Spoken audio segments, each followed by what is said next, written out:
نووسنگەی پەیوەندیەکانی دەرەوەی یەکێتی نیشتیمانی کوردستان وردەکاری ئەو نامەیەی بڵاو کردەوە کە خاتوو ھێرۆ ئیبراهیم ئەحمەد ئاراستەی سەرۆک وەزیرانی عێراقی کردووە سەبارەت بە هەناردەکردنی ڕۆژانەی 100,000 بەرمیل نەوتی کەرکوک و خەرجکردنی ڕاستەوە خۆی بودجەی $500 بۆ هاوڵاتیانی پارێزگای کەرکوک.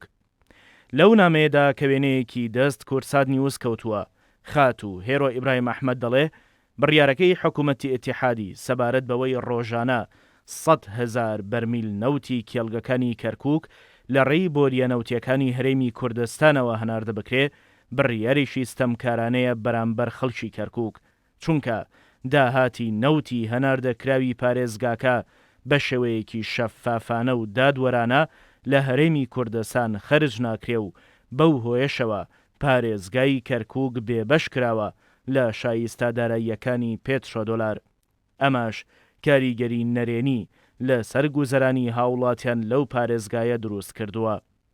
لە بەشێکی تری ئەو نامەیەدا کە نووسنگەی پەیوەندیەکانی دەرەوەی یەکێتی بڵاوی کردوێتەوە خاتوو ھێرۆ ئیبراهیم ئەحمەد ئاماژەی بەوە کردووە کە بڕیارەکەی حکوومەت بۆ دەستکردنەوە بە هەناردەکردنی نەوت بەڕاوێژ و ڕێککەوتن لەگەڵ یەکێتی نیشتیمانی کوردستان نەکراوە کە پێگەیشی گەورەی لە کەرکوکدا هەیە و خاوەنی قسەی یەکلایی کەرەوەشە لە ئیدارەی کەرکوک و ئەنجومەنی پارێزگاکەیدا.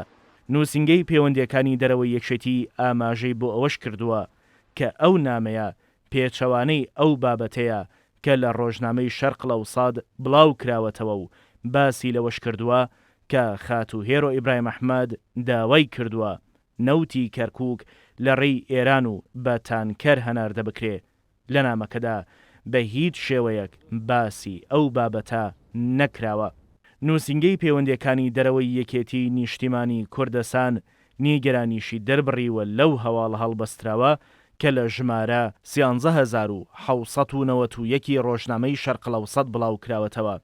ئەو تێبینیەشی خستوەتە ڕوو کە ماوەیەکە ڕۆژنامەکە بەردەوامە لە بڵاوکردنەوەی هەواڵی هەڵبەستراو لە دژی یەکێتی و دەستبەرداری بابەتی بوون و پرۆفێشناڵی بووە و بووەتە بەشێک لەو میحوەری ململانەیانەی کە پەیوەندی بە ئەجێندایەکی هەرێمیەوە هەیە.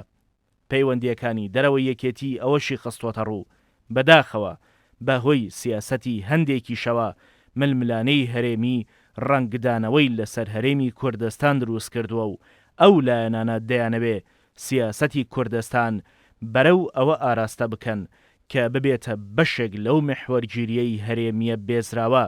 بەڵام نامەکەی خاتوو ھێرۆ ئیبراهیم ئەحمەد کە مێژووی 19/2016 لەسرە جەخت دەکاتەوە لەسەر هەڵوێستی نەگۆڕی یەکێتی بۆ پەیڕەوکردنی بنەمای شەفافیەت و دادگەری لە سەرجەم گرێبەست و ڕێکەوتنەکانی تایبەت بەنەوت.